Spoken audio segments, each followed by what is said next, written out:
முன்னாள் இந்திய ராணுவ தளபதி ஜெனரல் நரவேணே தனது 4 ஸ்டார்ஸ் ஆஃப் டெஸ்டினி சுயசரிதையில் 2020 கிழக்கு லடாக்கின் ரெச்சின் லா பகுதியில் சீன ராணுவத்துடன் ஏற்பட்ட மோதல் குறித்து மிகவும் பரபரப்பான தகவல்களை பகிர்ந்துள்ளார். 2020 ஆகஸ்ட் 31ஆம் தேதி இரவு சீன டாங்கிகள் இந்திய எல்லை நோக்கி முன்னேறிய போது நரவானே பாதுகாப்பு அமைச்சரை தொடர்பு கொண்டதாகவும் அப்போது அமைச்சர் உங்களுக்கு எது சரியாக தோன்றுகிறதோ அதை செய்யுங்கள் என்று கூறி முடிவெடுக்கும் அதிகாரத்தை அவரிடமே ஒப்படைத்ததாகவும் கூறப்படுகிறது. இதை நரவானே ஒரு தகிக்கும் நெருப்புக்கு பந்து தன் கையில் கொடுக்கப்பட்டது என குறிப்பிட்டுள்ளார். ஏனென்றால் ஒரு சிறு தவறு நடந்தாலும் அது மிகப்பெரிய போருக்கு வழிவகுக்கும், அந்த பழி தன் மீதே விழும் என்பதை அவர் உணர்ந்து அதை எழுதியிருப்பதாக கூறப்படுகிறது. ஒரு போர் நிலவ இருந்த சூழலில் தலைமை முடிவெடுக்க முடியாமல் தவித்ததை சுட்டிக்காட்டவே ராகுல் காந்தி அந்த புத்தகத்தை சுட்டிக்காட்டியதாக கூறப்படுகிறது. தற்போது இந்த புத்தகம் பாதுகாப்பு அமைச்சகத்தின் மறு ஆய்வில் இருப்பதால் அதன் வெளியீடு தள்ளி போயுள்ளது. முன்னாள் ராணுவ தளபதி எம் நரவானே எழுதிய புத்தகம் குறித்து மக்களவையில் எதிர்க்கட்சித் தலைவர் ராகுல் காந்தி பேச முயன்றதால் பரபரப்பு ஏற்பட்டது. குடியரசுத் தலைவர் உரைக்கு நன்றி தெரிவிக்கும் தீர்மானத்தின் போது பேசிய ராகுல் காந்தி முன்னாள் ராணுவ தளபதி நரவானே எழுதிய 4 ஸ்டார்ஸ் ஆஃப் டெஸ்டினி என்ற புத்தகத்தை மேற்கோள் காட்டி பேசினார். அக்னிவீர் திட்டம் ராணுவத்திற்கு அதிர்ச்சியாக அமைந்தது என்றும் 2020 சீனாவுடனான மோதலின் போது எடுக்கப்பட்ட முடிவுகள் குறித்தும் அந்த புத்தகத்தில் இருப்பதாக ராகுல் காந்தி பேசினார். ஆனால் அப்புத்தகம் அரசின் ஆய்வில் இருப்பதால் அங்கீகரிக்கப்படாதது என்றும் அதை அவையில் படிக்க விதியில் இடமில்லை என்றும் பாதுகாப்புத்துறை அமைச்சர் ராஜ்நாத் சிங் பேசினார். பிற அமைச்சர்கள் ராஜ்நாத் சிங்கிற்கு ஆதரவாக குரல் கொடுத்த நிலையில் ராகுல் காந்திக்கு ஆதரவாக அகிலேஷ் யாதவ் குரல் எழுப்பினார். பயங்கரவாதத்தை எதிர்க்கிறோம் என்பவர்கள் ஒரு புத்தகத்தை கண்டு அஞ்சுவது ஏன் என ராகுல் காந்தி வினவினார். புத்தகத்தில் உள்ள தகவல்கள் அரசுக்கு சிக்கலை தரும் என ராகுல் காந்தி குற்றம் சாட்டினார். இதை எதிர்த்து ஆளும் கட்சியினர் குரல் எழுப்பிய நிலையில் அவை தள்ளி வைக்கப்பட்டது.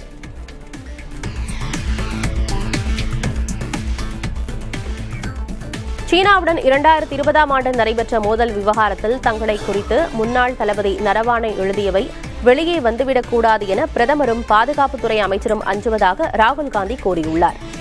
நரவானே புத்தகத்தில் என்ன கூறியுள்ளார் என தான் பேச அனுமதிக்கப்படவில்லை எனவும் ராகுல் காந்தி கூறியுள்ளார்.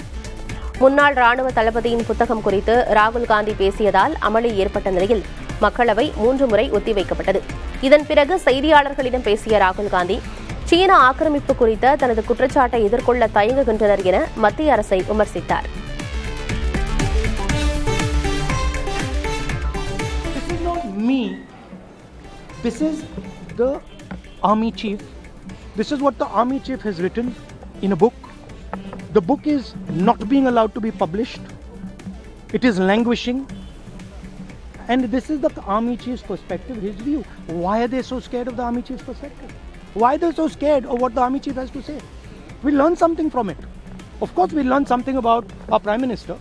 We learn something about Rajnath Singh ji, but we'll also learn something about our army.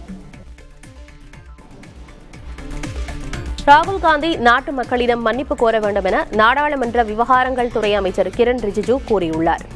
டெல்லியில் செய்தியாளர்களிடம் பேசிய அவர் ராகுல் காந்தி தன்னை நாடாளுமன்றத்திற்கு மேலானவராக கருதிக் கொண்டிருப்பதாகவும் குற்றம் சாட்டினார். பதிப்பிக்கப்படாத மற்றும் அங்கீகரிக்கப்படாத ஒரு புத்தகத்தின் உள்ளடக்கம் குறித்து ராகுல் காந்தி பேசியது விதிமீறல் என கிரண் ரிஜிஜு கூறினார். சபாநாயகர் பலமுறை அறிவுறுத்தியும் ராகுல் காந்தி தொடர்ந்து தவறு செய்தார் என்றும் அமைச்சர் கூறியுள்ளார். ராணுவத்தை சிறுமைப்படுத்தும் வகையிலும் ராகுல் காந்தியின் பேச்சு இருந்ததாக அமைச்சர் கிரண் ரிஜிஜு குற்றம் சாட்டினார். காங்கிரஸ் தலைமையிலான இந்தியா கூட்டணி விரைவில் 100வது தோல்வியை சந்திக்க உள்ளது என பாஜக மக்களவை உறுப்பினர் தேஜஸ்வி சூர்யா தெரிவித்துள்ளார். நாடாளுமன்றத்தில் உரையாற்றிய தேஜஸ்வி சூர்யா இந்தியா கூட்டணி இதுவரை 95 தோல்விகளை சந்தித்துள்ளது என்றும் சில மாதங்களில் நடைபெறவுள்ள தமிழ்நாடு உள்ளிட்ட 5 மாநில தேர்தல்களுடன் சேர்த்து தோல்வி எண்ணிக்கை 100ஆக உயரும் என்றும் கூறினார். இதற்கு காங்கிரஸ் உள்ளிட்ட எதிர்க்கட்சிகளின் எம்பிக்கள் கடும் எதிர்ப்பு தெரிவித்தனர்.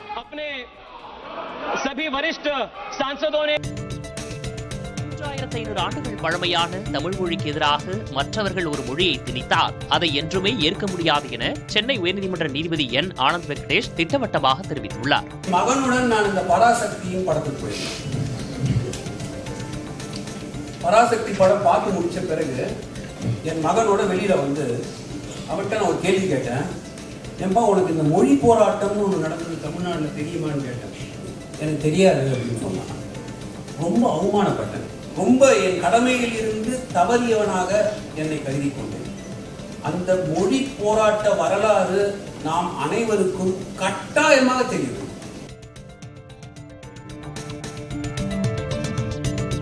வீட்டை விட்டு வெளியே வருவதில்லை என தம் மீது முன்வைக்கப்படும் விமர்சனங்கள் குறித்து தவிகவின் 3ஆம் ஆண்டு விழாவில் அக்கட்சித் தலைவர் விஜய் பேசியுள்ளார். ஏன் விஜயை அழைத்தோம் என்பது தேர்தல் அன்று தெரியும் எனவும் அவர் குறிப்பிட்டுள்ளார். பொறுங்க பாஸ், வருவாங்க, முறையா வருவாங்க. ஓட்டு போடுற அன்னைக்கு ஓட்டர் ஐடிய கையில் எடுத்துக்கிட்டு ஒவ்வொரு வீட்டில் இருக்கிற ஒவ்வொரு விஜயும்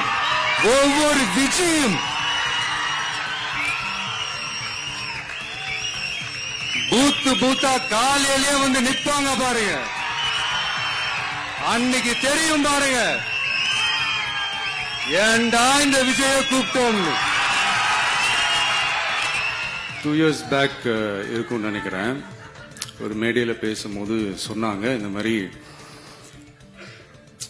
என்னோட கட்சிக்கு அவங்களோட கட்சிக்காரங்க சில பேர் பண்ற அட்ராசிட்டி, ஒரு சில மந்திரிகள் பண்ற சில அட்ராசிட்டிஸ் எல்லாம் பார்த்து ராத்திரியில எனக்கு தூக்கமே வரமாட்டேங்குது அப்படின்னு ஒரு 2 years பேக் இருக்கும். அந்த வீடியோ கூட இருக்குது. அப்படி இருக்கிற அவரு என்னைக்காவது ஒரு நாள் அசந்து தூங்குவார்ல, அப்ப அவர்கிட்ட போய் சார்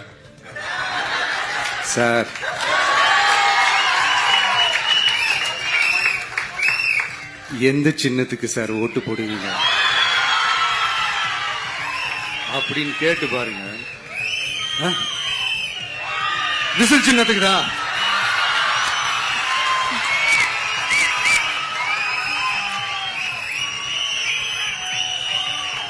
தூக்கத்துல இப்படி டப்புன்னு எழுப்பி கேட்டா டப்புன்னு உண்மையை போட்டு உடைச்சிருவாங்க.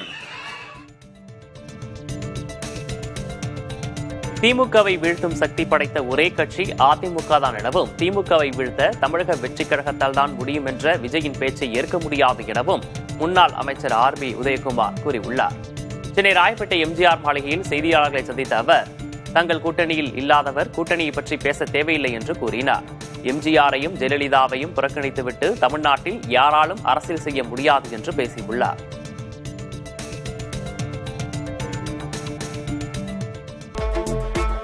இந்தியா மீதான 25% வரியை 18% குறைப்பதாக அமெரிக்க அதிபர் டொனால்டு டிரம்ப் அறிவித்துள்ளார். அமெரிக்க அதிபர் டிரம்ப் மற்றும் பிரதமர் நரேந்திர மோடி இடையிலான பேச்சுவார்த்தையில் பிரதமர் மோடி ரஷ்யாவிடமிருந்து கச்சா எண்ணெய் வாங்குவதை முழுமையாக நிறுத்திவிட்டு வெனிசுலாவிலிருந்து அதிக எண்ணெய் வாங்க ஒப்புக்கொண்டதாக டிரம்ப் தெரிவித்தார். மேலும் பிரதமர் மோடியின் வேண்டுகோளின் பேரில் இந்தியா மீதான வரியை 25%இலிருந்து 18% குறைப்பதாகவும் குறிப்பிட்டார். அமெரிக்க பொருட்கள் மீது இந்தியா விதிக்கும் வரிகளை படிப்படியாக பூஜ்ஜியமாக்கவும் மோடி ஒப்புக்கொண்டதாக அதிபர் டிரம்ப் தெரிவித்தார்.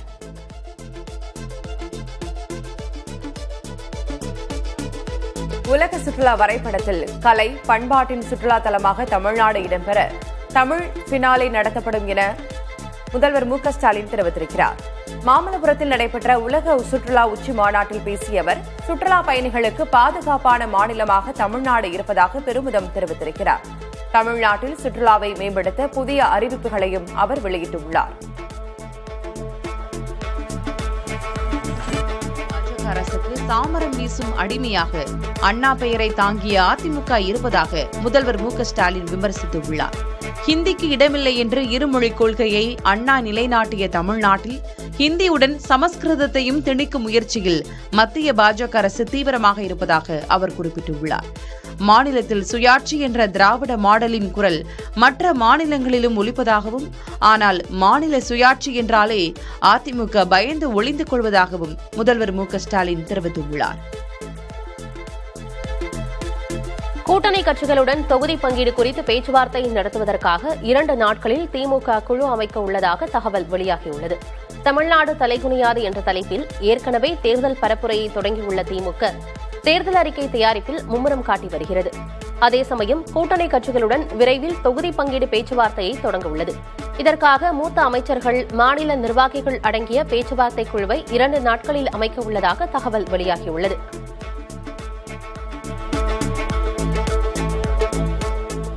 சேலம் சென்றுள்ள அதிமுக பொதுச் செயலர் எடப்பாடி பழனிசாமியை மாடுபிடி வீரர்கள் நேரில் சந்தித்து நன்றி தெரிவித்தனர். அதிமுக ஆட்சிக்கு வந்தால் ஜல்லிக்கட்டு போட்டியில் உயிரிழக்கும் வீரர்களின் குடும்பத்தினருக்கு 10 லட்சம் ரூபாய் நிதி உதவி வழங்கப்படும் என எடப்பாடி பழனிசாமி அறிவித்திருந்தார். இதற்கு நன்றி கூறும் விதமாக சேலம் நெடுஞ்சாலை நகர் இல்லத்தில் எடப்பாடி பழனிசாமியை சந்தித்த மாடுபிடி வீரர்கள் அவருக்கு செங்கோல் வழங்கினர்.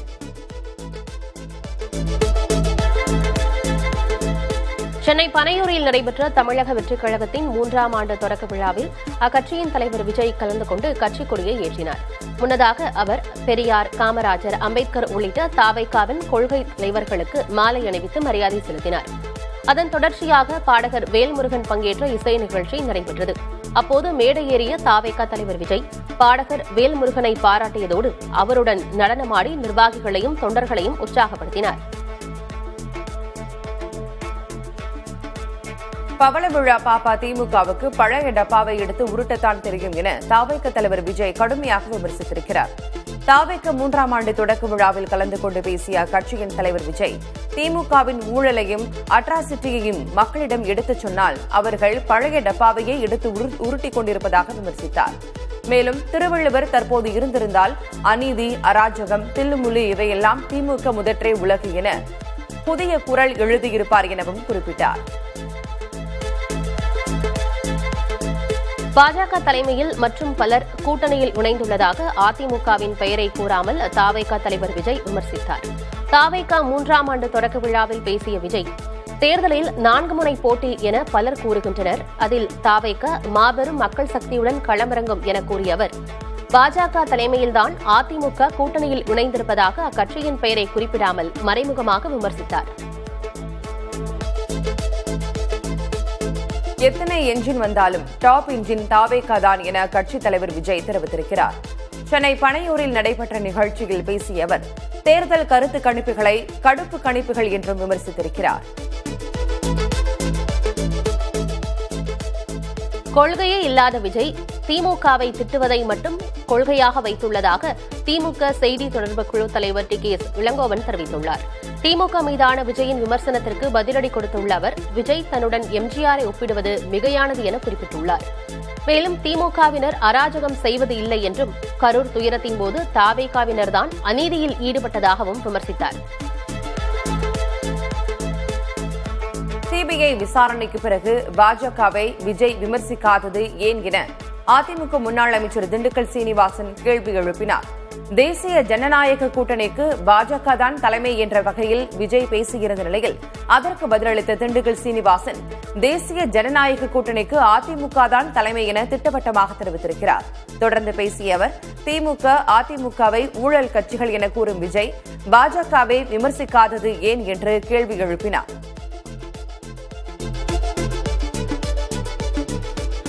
தாவேகா தலைவர் விஜய் டான்ஸ் ஆடிக்கொண்டே இருக்க வேண்டியதுதான் என பாஜக மாநில தலைவர் நயினார் நாகேந்திரன் விமர்சித்தார். தாவேகா 3ஆம் ஆண்டு தொடக்க விழாவில் பாஜகவை விஜய் மறைமுகமாக விமர்சித்திருந்த நிலையில் அவருக்கு பதிலளிக்கும் விதமாக பேசியுள்ள நயினார் நாகேந்திரன், கட்சித் தலைவராக விஜய்க்கு ஒன்றுமே தெரியாது என சாடியுள்ளார். தாவேக தலைவர் விஜயின் காரை பின்தொடர்ந்து அக்கட்சி பொதுச் செயலர் ஆனந்த் மூச்சு இழைக்க ஓடியது சமூக வலைதளங்களில் பேசுபொருளாகியுள்ளது. தாவேக 3ஆம் ஆண்டு தொடக்க விழாவில் பங்கேற்க விஜய் வருகை புரிந்தார். அப்போது கட்சி நிர்வாகிகள் சிலர் விஜயின் காரை பின்தொடர்ந்து ஓடினர்.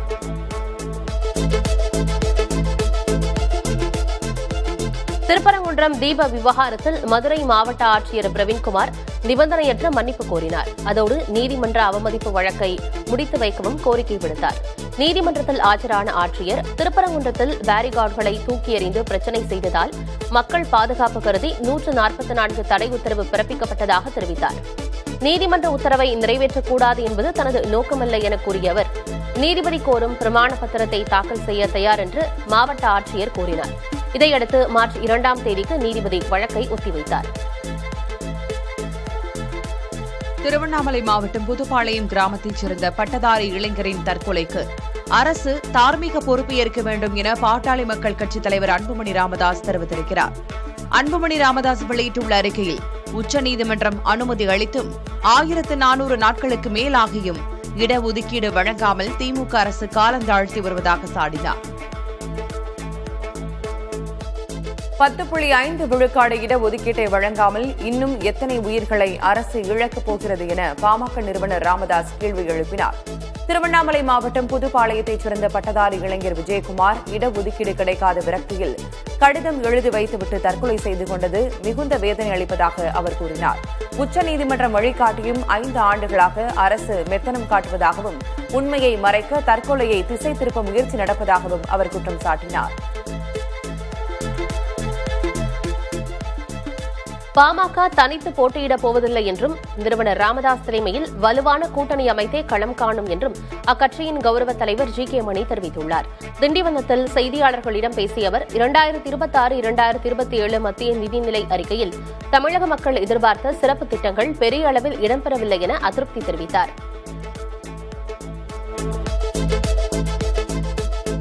கூட்டணி குறித்து இன்னும் 2 தினங்களில் திமுகவுடன் பேசவிருப்பதாக காங்கிரஸ் மேலிட பொறுப்பாளர் கிரிஷ் சோடங்கர் தெரிவித்திருக்கிறார். சென்னை தேனாம்பேட்டையில் உள்ள காமராஜர் அரங்கத்தில் தமிழக காங்கிரஸ் தலைவர் செல்வ பெருந்தகை தலைமையில் அக்கட்சியின் ஆலோசனைக் கூட்டம் நடைபெற்றது. அதன் பிறகு செய்தியாளர்களை சந்தித்த கிரிஷ் சோடங்கர் கூட்டணி குறித்து திமுக எம்பி கனிமொழியிடம் பேசவிருப்பதாகவும் விரைவில் அதிகாரப்பூர்வமாக அறிவிப்போம் என்றும் தெரிவித்தார்.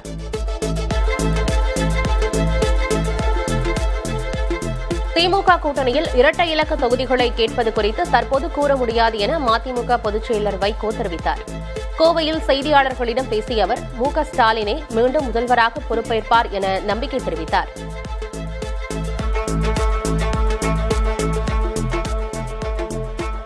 பெண்ணையாறு பிரச்சினைக்கு தீர்வு காண 1 மாத காலத்திற்குள் நடுவர் மன்றம் அமைக்க மத்திய அரசுக்கு உச்சநீதிமன்றம் உத்தரவிட்டுள்ளதை நீர்வளத்துறை அமைச்சர் துரைமுருகன் வரவேற்றுள்ளார். பெண்ணையாறு மற்றும் அதன் கிளை ஆறான மார்க்கண்டேயா நதி குறித்த பிரச்சினைகளை தீர்க்க தமிழ்நாடு அரசு தொடர்ந்து பல முயற்சிகள் எடுத்ததன் விளைவாகவே இந்த தீர்ப்பு கிடைக்கப்பட்டுள்ளதாக அவர் சுட்டிக்காட்டினார். தீர்ப்பை ஏற்று மத்திய அரசு நடுவர் மன்றத்தை உடனடியாக அமைக்கும் என எதிர்பார்ப்பதாகவும் அமைச்சர் துரைமுருகன் தெரிவித்திருக்கிறார். தகுதி வாய்ந்த விவசாயிகளுக்கான இழப்பீட்டுத் தொகையை பிப்ரவரி 15ஆம் தேதிக்குள் அவர்களது வங்கிக் கணக்கில் வரவு வைக்க வேண்டும் என காப்பீட்டு நிறுவனங்களுக்கு அமைச்சர் எம்.ஆர்.கே. பன்னீர்செல்வம் அறிவுறுத்தியுள்ளார். 2025ஆம் ஆண்டில் குறுவை பருவத்தில் நெற்பயிர் அறுவடை பரிசோதனை விவரம், கணக்கீடு செய்யப்பட்ட சராசரி மகசூல் விவரங்களை தயார் செய்து காப்பீட்டு நிறுவனங்கள் பிப்ரவரி 14ஆம் தேதிக்குள் ஒப்புதல் அளிக்க வேண்டும் எனவும் தெரிவித்துள்ளார்.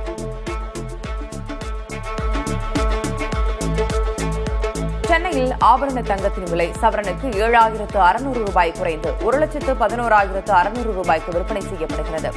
1 கிராம் தங்கம் 950 ரூபாய் விலை குறைந்து 13,950 ரூபாய்க்கு விற்பனையாகிறது.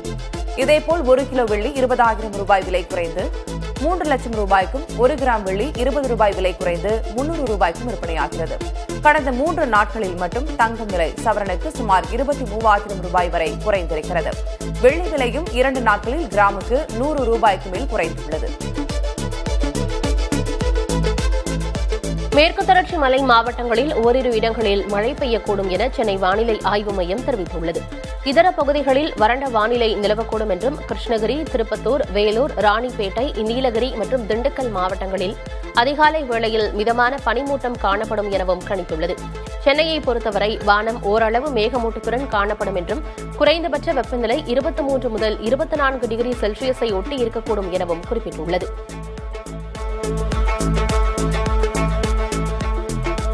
தென் தமிழக கடலோர பகுதிகள், மன்னார் வளைகுடா மற்றும் குமரிக்கடல் பகுதிகளில் வரும் 6ஆம் தேதி வரை சூறாவளி காற்று வீசக்கூடும் என வானிலை ஆய்வு மையம் தெரிவித்துள்ளது.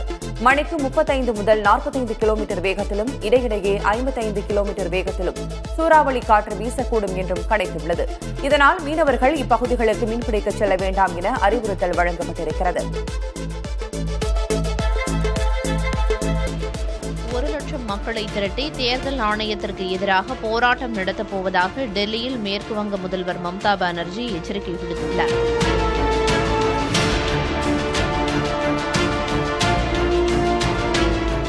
மேற்கு வங்கத்தில் நடைபெற்ற தீவிர வாக்காளர் திருத்த நடவடிக்கையின் போது ஏராளமானோரின் பெயர்கள் நீக்கப்பட்டதாக குற்றச்சாட்டு எழுந்தது. இந்த நிலையில் பெயர்கள் நீக்கப்பட்ட சிலருடன் டெல்லி தேர்தல் ஆணைய அலுவலகத்திற்கு கருப்பு உடை அணிந்து வந்த மம்தா பானர்ஜி தலைமை தேர்தல் ஆணையர் ஞானேஷ்குமாரிடம் எஸ்ஐஆரால் பாதிக்கப்பட்டவர்கள் தொடர்பாக மனு அளித்தார். இதனைத் தொடர்ந்து செய்தியாளர்களிடம் பேசிய மம்தா பானர்ஜி, பாஜக ஆளும் அசாம் மாநிலத்தில் சட்டவிரோத குடியேற்றங்கள் பிரச்சினை எழுந்திருக்கும் நிலையில் அங்கு மட்டும் ஏன் எஸ்ஐஆர் பணிகளை தேர்தல் ஆணையம் மேற்கொள்ளவில்லை என்று கேள்வி எழுப்பினார். மத்திய பட்ஜெட்டில் தமிழ்நாட்டிற்கு 2 புல்லட் ரயில் வழித்தடங்கள் அறிவிக்கப்பட்டுள்ளதாக மத்திய ரயில்வே துறை அமைச்சர் அஸ்வினி வைஷ்ணவ் தெரிவித்திருக்கிறார். டெல்லியில் செய்தியாளர்களிடம் பேசிய அவர், சென்னையிலிருந்து பெங்களூருவுக்கு ஒரு வழித்தடமும் சென்னையிலிருந்து ஹைதராபாத்திற்கு ஒரு வழித்தடமும் அமைக்கப்படும் என தெரிவித்திருக்கிறார். இதன் மூலம் சென்னையிலிருந்து பெங்களூருவுக்கு 1 மணி நேரம் 13 நிமிடங்களிலும் ஹைதராபாத்திற்கு 2 மணி நேரம் 55 நிமிடங்களிலும் சென்றுவிட முடியும் என தெரிவிக்கப்பட்டுள்ளது. தொடர்ந்து பேசிய அவர், சில ரயில் திட்டங்களுக்கு நிலம் கையகப்படுத்துவதில் மாநில அரசு உறுதுணையாக இல்லை என குற்றம் சாட்டினார்.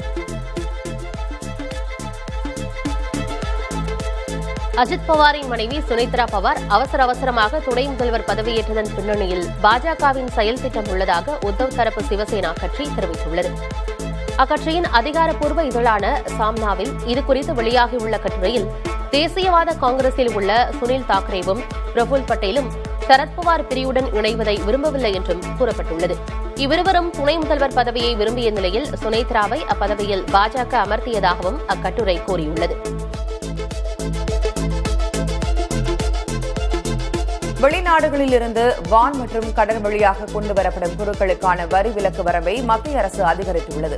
புதிய விதிகளின்படி இந்திய வம்சாவளியைச் சேர்ந்தவர்கள் வெளிநாட்டிலிருந்து தங்களுடன் கொண்டுவரும் 75,000 ரூபாய் வரை மதிப்புள்ள பொருட்களுக்கு எந்த வரியும் விதிக்கப்படாது. மேலும் ஓராண்டுக்கு மேல் வெளிநாட்டில் வசித்த பெண்கள் 40 கிராம் வரையிலும், ஆண்கள் 20 கிராம் வரையிலும் தங்க நகைகளை வரியின்றி கொண்டுவரலாம். பட்ஜெட்டில் தங்கள் மாநிலங்களுக்கு போதிய முக்கியத்துவம் வழங்கப்படவில்லை என கூறி கர்நாடகா, கேரளா ஆகிய மாநிலங்களில் எதிர்ப்பு எழுந்துள்ளது. கர்நாடகாவிற்கு அநீதி இழைக்கப்பட்டுள்ளதாகவும், தேர்தல் நடைபெறவுள்ள மாநிலங்களுக்கு மட்டும் திட்டங்கள் அறிவிக்கப்பட்டுள்ளதாகவும் கர்நாடக துணை முதல்வர் DK சிவக்குமார் கூறியுள்ளார். பட்ஜெட்டில் கேரளாவின் எதிர்பார்ப்புகள் நிறைவேற்றப்படவில்லை என அம்மாநில எம்பிக்கள் நாடாளுமன்ற வளாகத்தில் போராட்டம் செய்தனர். கர்நாடகாவில் பெங்களூரு அருகே உள்ள பாப்கார்ன் ஆலைக்கு எதிராக அப்பகுதி மக்கள் வேலைநிறுத்த போராட்டம் நடத்த திட்டமிட்டுள்ளனர். அக்கம்பக்கத்து கிராமத்தினருக்கு ஆலையில் வேலை தராததை கண்டித்து இந்த போராட்டம் நடைபெறவுள்ளது. இதற்கிடையே பாப்கார்ன் கட்டடம் கட்டப்பட்டதில் விதிமீறல் இருப்பதாகவும், வரியை முறையாக தரவில்லை என்றும் ஆலை உள்ள ஊராட்சி நிர்வாகம் குற்றஞ்சாட்டியது. 7 நாட்களுக்குள் பிரச்சினையை சரி செய்யாவிட்டால் சட்ட நடவடிக்கை எடுக்கப்படும் என ஊராட்சி நிர்வாகம் எச்சரித்துள்ளது. இமாச்சல பிரதேசத்தின் பல்வேறு பகுதிகளில் பலத்த காற்றுடன் கூடிய பனிப்பொழிவும் மழையும் பதிவாகியுள்ளன. ஷிம்லா, குலு மற்றும் லாஹோல் ஸ்பிதி மாவட்டங்களில் சுமார் 5 சென்டிமீட்டர் வரை பனி பெய்துள்ள நிலையில் மணாலியில் அதிகபட்சமாக 10 மில்லிமீட்டர் அளவிலான மழை பதிவாகியுள்ளது. மாநிலத்தின் குறைந்தபட்ச வெப்பநிலையாக -3.6 டிகிரி செல்சியஸ் பதிவாகியுள்ளது. மணாலியில் பெய்த பனிப்பொழிவால் சுற்றுலாப் பயணிகள் உற்சாகமடைந்தனர். பீகார் மக்களின் தனிநபர் வருவாய் இன்னும் 4 ஆண்டுகளில் இரட்டிப்பாக்கப்படும் என அம்மாநில ஆளுநர் ஆரிஃப் முகமது கான் தெரிவித்திருக்கிறார். சட்டமன்றம் மற்றும் சட்ட மேலவை கூட்டுக் கூட்டத்தில் உரையாற்றிய ஆளுநர், மாநிலத்தில் வேலை வாய்ப்புகளும் 4 ஆண்டுகளில் இரட்டிப்பாக்கப்படும் என்றார். முன்னதாக பொருளாதார ஆய்வறிக்கையை சமர்ப்பித்தது பேசிய நிதியமைச்சர் விஜேந்திர பிரசாத், பீகாரின் பொருளாதார வளர்ச்சி தேசிய சராசரியை மிஞ்சிவிட்டதாக கூறினார். இந்தியாவில் மீண்டும் நிபா வைரஸ் கண்டறியப்பட்டுள்ள நிலையில் இது மிகவும் ஆபத்தானது என உலக சுகாதார அமைப்பு எச்சரித்துள்ளது. மேற்கு வங்கத்தின் வடக்கு 24 பர்னாகஸ் மாவட்டத்தில் 2 செவிலியர்களுக்கு தொற்று உறுதி செய்யப்பட்டிருக்கிறது. பாதிக்கப்பட்டவர்களுடன் தொடர்பில் இருந்த 190 நபர்கள் தீவிரமாக கண்காணிக்கப்பட்டு வரும் நிலையில் தற்போது வரை புதிய பாதிப்புகள் ஏதுமில்லை. வவ்வால்கள் மூலம் பரவும் இந்த வைரஸ் 75 விழுக்காடு வரை உயிரிழப்பை ஏற்படுத்தக்கூடியது என்றாலும் மனிதர்களுக்கு இடையே வேகமாக பரவுவதற்கான வாய்ப்பு குறைவு என்பதால் சர்வதேச பயணங்களுக்கு தடையில்லை என தெரிவிக்கப்பட்டிருக்கிறது. ஊழல் வழக்கில் வங்கதேச முன்னாள் பிரதமர் ஷேக் ஹசீனாவுக்கு அந்நாட்டு நீதிமன்றம் 10 ஆண்டு சிறை தண்டனை விதித்துள்ளது. அரசு நில ஒதுக்கீட்டில் முறைகேடு செய்ததாக தொடரப்பட்ட 2 வெவ்வேறு வழக்குகளில் தலா 5 ஆண்டுகள் என மொத்தம் 10 ஆண்டுகள் சிறை தண்டனை விதிக்கப்பட்டுள்ளது. இதற்கு முன்பு வேறொரு வழக்கில் ஹசீனாவுக்கு 26 ஆண்டுகள் சிறை தண்டனையும், மற்றொரு வழக்கில் மரண தண்டனையும் விதிக்கப்பட்டுள்ளது குறிப்பிடத்தக்கது. காசா மற்றும் எகிப்து இடையிலான ரஃபா எல்லை மீண்டும் திறக்கப்பட்டிருக்கிறது. இஸ்ரேல் ஹமாஸ் இடையிலான போர் நிறுத்த ஒப்பந்தத்தின் ஒரு பகுதியாக இந்த நடவடிக்கை மேற்கொள்ளப்பட்டுள்ளது. இதன் மூலம் காசாவிலிருந்து காயமடைந்தவர்கள் சிகிச்சைக்காக வெளியேறவும் மனிதாபிமான உதவிகள் உள்ளே செல்லவும் வழிவகை செய்யப்பட்டிருக்கிறது. அமெரிக்க அதிபர் டொனால்டு டிரம்ப் முன்னெடுத்த அமைதி திட்டத்தின் முக்கிய கட்டமாக இது பார்க்கப்படுகிறது. அமெரிக்காவுடன் பேச்சுவார்த்தை நடத்துவதற்கான பூர்வாங்க ஏற்பாடுகள் நடந்து வருவதாக ஈரான் கூறியுள்ளது. ஈரானின் பந்தர் அப்பாஸ் துறைமுகம் அருகே குடியிருப்பு ஒன்றில் குண்டுவெடிப்பு நிகழ்ந்த நிலையில் பதற்றம் அதிகரித்தது. இந்நிலையில் பேச்சுவார்த்தையை தொடங்கும் முடிவுக்கு ஈரான் வந்துள்ளது. அதே நேரம் தங்களை அமெரிக்கா தாக்கும் பட்சத்தில் பிராந்திய அளவிலான போர் வெடிக்கும் என ஈரான் உயர் தலைவர் காமெனி எச்சரித்துள்ளார்.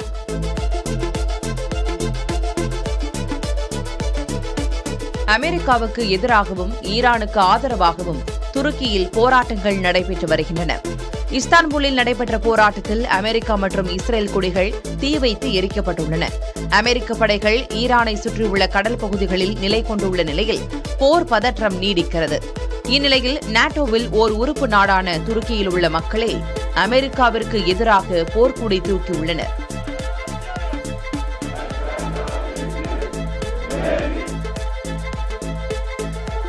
அமெரிக்காவில் பனிப்புயல் பல பகுதிகளில் தொடர்கிறது.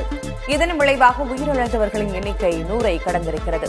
மின் விநியோக கட்டமைப்புகள் முடங்கியதால் 1,70,000 வீடுகளில் மின்சாரம் துண்டிக்கப்பட்டிருக்கிறது. பனிக்கட்டி குவிந்துள்ளதால் நெடுஞ்சாலைகள் மூடப்பட்டுள்ளன. வடக்கு கரோலினா பகுதியில் வெப்பநிலை -10 டிகிரியாக உள்ளது. பல பகுதிகளில் முன் எப்போதும் இல்லாத அளவுக்கு கடும் குளிர் நிலவுவதாக வானிலை மைய அதிகாரிகள் கூறுகின்றனர்.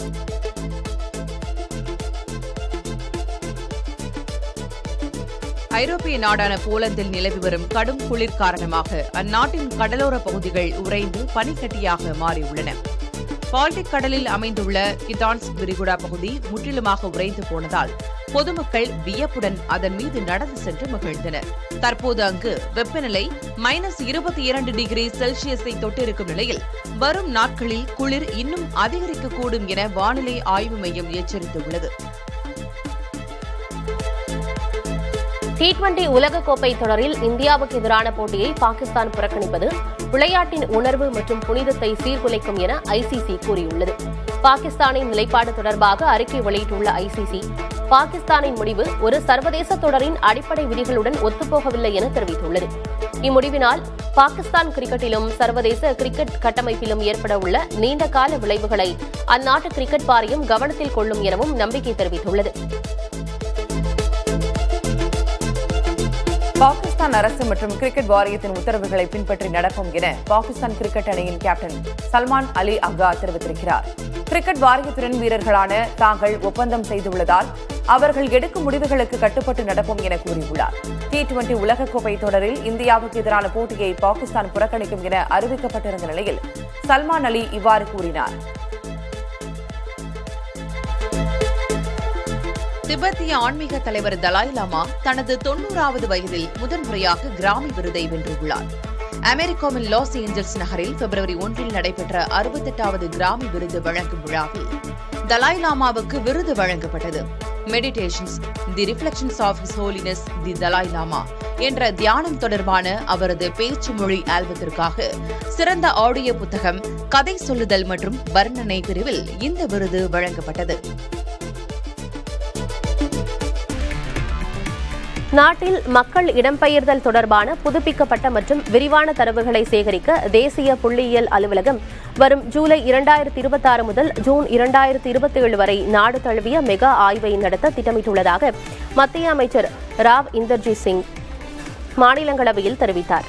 இந்த ஆய்வின் மூலம் கிராமப்புறம், நகர்ப்புறம் மற்றும் மாநிலங்களுக்கு இடையேயான இடப்பெயர்வு முறைகள், இடப்பெயர்வுக்கான காரணங்கள், பருவகால இடப்பெயர்வு, வெளிநாடு மற்றும் வெளிமாநிலங்களிலிருந்து தாயகம் திரும்புவோர், புலம்பெயர்ந்தோரின் வேலைவாய்ப்பு விவரங்கள் மற்றும் பணப்பரிமாற்றம் உள்ளிட்ட அம்சங்கள் குறித்த தரவுகள் சேகரிக்கப்பட உள்ளன.